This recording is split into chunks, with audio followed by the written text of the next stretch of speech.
بسم اللہ الرحمن الرحیم باب ما جاء فی فضل التکبیرۃ الاولی۔ یہ باب تکبیر اولی کی فضیلت کے سلسلہ میں باندھ رہے ہیں کہ تکبیر اولی کے ساتھ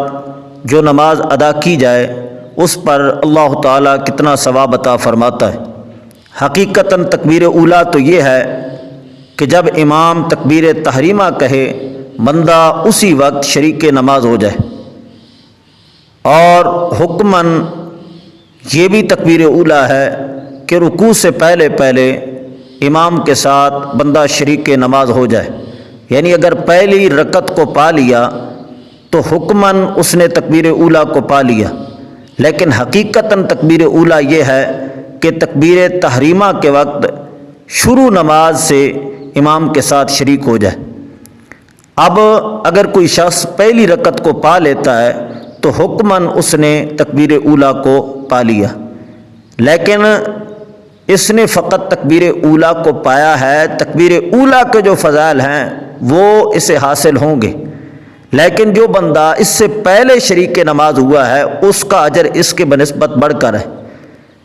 یعنی ایک بندہ تکبیر تحریمہ کے وقت شریک نماز ہوتا ہے اور دوسرا قرات کے وقت شریک نماز ہوتا ہے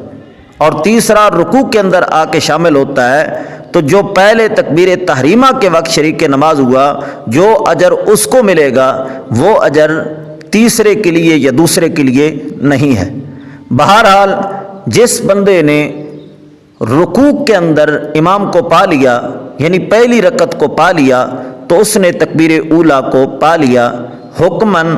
یہ تکبیر اولی کو پانے والا ہے۔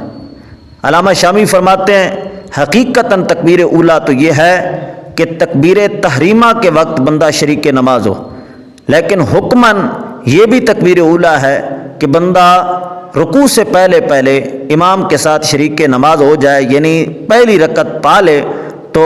گویا کہ اس نے تکبیر اولی کو پا لیا۔ تکبیر اولی کی فضیلت کے سلسلہ میں حضور اکرم صلی اللہ تعالیٰ علیہ وسلم نے فضائل بیان فرمائے ہیں۔ ایک حدیث میں آتا ہے کہ حضور اکرم صلی اللہ تعالیٰ علیہ وسلم نے فرمایا من صلی للہ 40 یوما فی جماعت یدرک التکبیرۃ الاولی کتب لہ براءتان براءۃ من النار و براءۃ من النفاق او کما قال۔ حضور اکرم صلی اللہ تعالیٰ علیہ وسلم نے فرمایا جو بندہ اللہ تعالیٰ کی رضا کی خاطر 40 دن اس طرح نماز پڑھے جماعت کے ساتھ شریک ہو کہ اس سے تکبیر اولی فوت نہ ہو تو اللہ تعالیٰ اس کو 2 پروانے عطا فرماتا ہے۔ ایک پروانہ یہ عطا فرماتا ہے کہ وہ دوزخ سے بری ہو جاتا ہے، یعنی دوزخ سے بری ہونے کا پروانہ ایک ملتا ہے، اور دوسرا نفاق سے بری ہونے کا پروانہ۔ اور ایک حدیث میں ہے حضرت ابو درداء رضی اللہ تعالیٰ عنہ روایت فرماتے ہیں کہ حضور اکرم صلی اللہ تعالیٰ علیہ وسلم نے فرمایا لِكُلِّ شَيْءٍ أُنْفَ وَإِنَّ أُنْفَةَ الصَّلَاةِ التَّكْبِيرَةُ الْأُولَى فَحَافِظُوا عَلَيْهَا۔ حضور اکرم صلی اللہ تعالیٰ علیہ وسلم نے فرمایا ہر شے کی کوئی نہ کوئی شادابی ہوتی ہے، عمدگی ہوتی ہے، اور فرمایا نماز کی عمدگی تکبیر اولی کے اندر ہے۔ فرمایا فَحَافِظُوا عَلَيْهَا، فرمایا اس کی حفاظت کرو۔ اور ایک روایت کے اندر آتا ہے من شہد الصلوات الخمس 40 لیلۃ فی جماعت یدرک التکبیرۃ الاولی وجبت لہ الجنہ، کہ جس شخص نے 40 دن اس طرح نماز ادا کی کہ پانچوں کی پانچوں نمازیں با جماعت ادا کی اور اس سے تکبیر اولی بھی فوت نہیں ہوئی تو فرمایا وجبت لہ الجنہ، اس کے لیے جنت واجب ہے۔ تو تکبیر اولی کے ساتھ نماز ادا کرنا بہت بڑی فضیلت اور شان رکھتا ہے، اور ہمارے اکابرین اسلام اس سلسلہ میں انتہائی التزام فرماتے تھے، اور جس شخص سے تکبیر اولی رہ جاتی اس سے انتہائی نفرت کی جاتی تھی۔ حضرت ابراہیم سے مروی قول حلیۃ الاولیاء کے اندر موجود ہے کہ وہ فرماتے ہیں اذا رأیت الرجل یتہاون فی التکبیرۃ الاولی فاغسل یدک منہ۔ حضرت ابراہیم فرماتے ہیں اگر تو کسی شخص کو دیکھے کہ وہ تکبیر اولا کے سلسلہ میں سستی کرتا ہے تو فغسل یدک منہ، اس سے تو ہاتھ دھو لے، اس سے قطع تعلق ہی کر لے کہ جو تکبیر اولا چھوڑنے والا ہے وہ کبھی تیرا خیر خواہ نہیں ہو سکتا، وہ کبھی تیرا سجن نہیں ہو سکتا، وہ کبھی تیرا خیر خواہ نہیں ہو سکتا، اس سے تجھے نفع نہیں مل سکتا۔ جو اپنا خیر خواہ نہیں ہے وہ تیرا خیر خواہ کب ہوگا؟ اللہ تعالیٰ کے پیارے حبیب صلی اللہ تعالیٰ علیہ وسلم نے تکبیر اولا کے سلسلہ میں اتنی فضیلتیں بیان کی ہیں، جو بندہ اپنا خیال نہیں کر رہا، جس کو اپنے نفع کا پاس لحاظ نہیں ہے، وہ تیرا نفع اور تیرا خیال کیسے کر سکتا ہے، تیرا لحاظ کیسے کر سکتا ہے؟ فقط تکبیر اولا کے سلسلہ میں جو سستی کرے، یہ نہیں ہے کہ نماز چھوڑ دے یا اس سے جماعت رہ جائے، اس سے تو ہمارے بزرگان دین کس طرح قطع تعلقی کا درس دیتے ہیں۔ فقط نماز بھی پڑھی، جماعت کے ساتھ بھی نماز پڑھی، نماز کو بھی نہیں چھوڑا، جماعت کو بھی نہیں چھوڑا، فقط تکبیر اولا کے سلسلہ میں جس سے سستی ہو جائے، ہمارے اکابرین فرماتے ہیں کہ اس سے بھی قطع تعلق کیا جائے۔ خیر، تکبیر اولا کی فضیلت کے سلسلہ میں احادیث مبارکہ موجود ہیں جس کے اندر تکبیر اولا کی بہت بڑی فضیلت بیان کی گئی ہے۔ امام ترمذی رحمہ اللہ نے یہاں پر ایک روایت لائی ہے جس کو ہم نے پہلے بیان کیا کہ حضور اکرم صلی اللہ تعالیٰ علیہ وسلم نے فرمایا، جو بندہ 40 دن اللہ تعالیٰ کی رضا کی خاطر اس طرح نماز پڑھے کہ اس سے تکبیر اولا فوت نہ ہو تو اس کو 2 پروانے ملتے ہیں، ایک دوزخ سے چھٹکارے کا اور دوسرا نفاق سے چھٹکارے کا۔ امام ترمذی رحمہ اللہ نے اس کی 3 سندیں بیان فرمائی ہیں۔ پہلی سند عقبہ بن مکرم اور نصر بن علی، یہ دونوں روایت کرتے ہیں سلم بن قتیبہ سے، وہ توما بن عمر سے روایت کرتے ہیں، وہ حبیب بن ابی ثابت سے روایت کرتے ہیں، اور وہ حضرت انس بن مالک سے روایت کرتے ہیں۔ اور حضرت انس بن مالک فرماتے ہیں کہ رسول اکرم صلی اللہ تعالیٰ علیہ وسلم نے فرمایا، من صلی للہ 40 یوما الی آخری۔ تو حبیب بن ابی ثابت نے اس کو مرفوع کیا ہے۔ اور دوسری سند کہ وکیل خالد بن تہمان سے روایت کی ہے، اور خالد بن تہمان نے حبیب بن ابی حبیب بجلی سے روایت کی ہے۔ یہ دوسرے حبیب ہیں، پہلی روایت میں حبیب بن ابی ثابت ہیں اور دوسری روایت میں حبیب بن ابی حبیب البجلی ہیں، اور یہ حبیب بن ابی حبیب بجلی روایت کرتے ہیں حضرت انس سے ان کے قول کے طور پر کہ یہ حضرت انس کا قول ہے، تو یہ موقوف ہے۔ لیکن اس روایت کے اندر چونکہ ثواب بیان کیا گیا ہے اور ثواب کا معاملہ مدرک بالقیاس نہیں ہوتا، تو صحابی کا ہر وہ قول جو مدرک بالقیاس نہ ہو وہ حکماً مرفوع ہوتا ہے،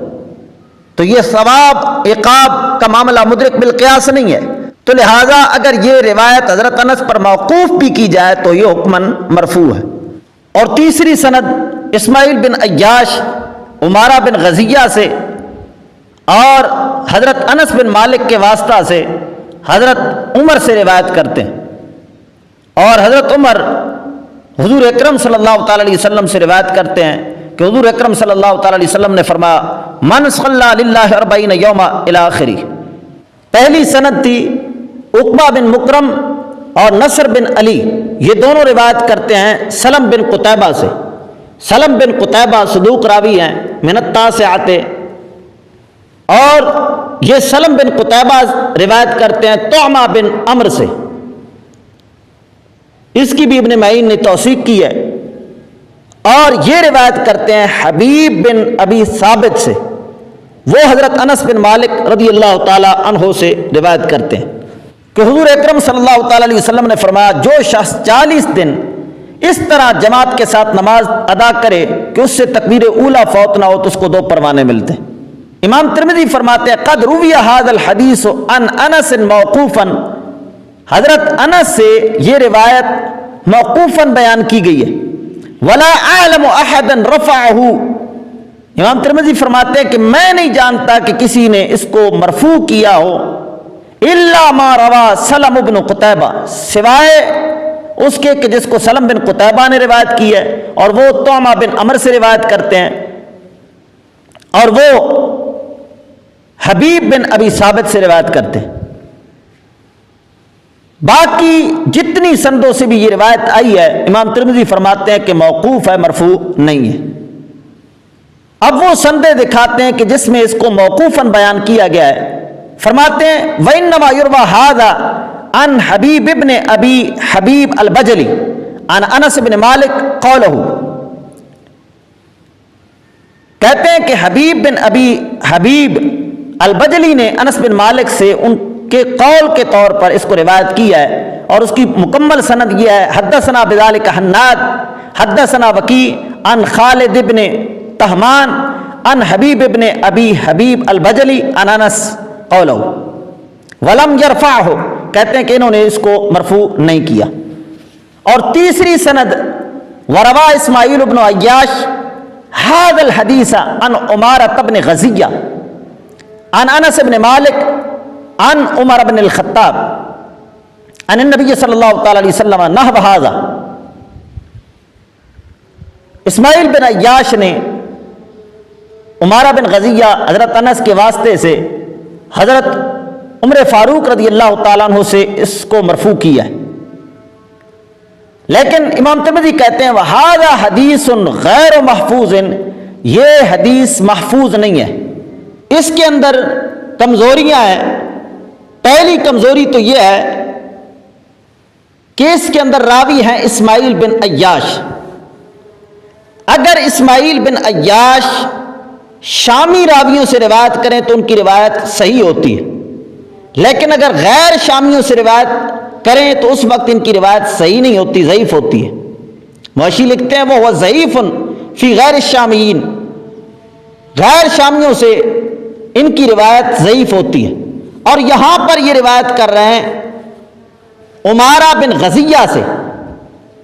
اور عمارہ بن غزیہ کے متعلق لکھا ہے کہ یہ ابن الحارث الانصاری المدنی ہے، یہ مدنی راوی ہیں، اور یہ حجازی راویوں سے یہاں پر روایت کر رہے ہیں، جبکہ ان کی روایت شامیوں سے صحیح ہوتی ہے، حجازیوں سے صحیح نہیں ہوتی۔ اور دوسری کمزوری یہ ہے کہ عمارہ حضرت انس سے روایت کر رہے ہیں، جبکہ حضرت انس سے ملاقات عمارہ بن غزیہ کی نہیں ہے، تو لہذا یہ سند منقطع ہے،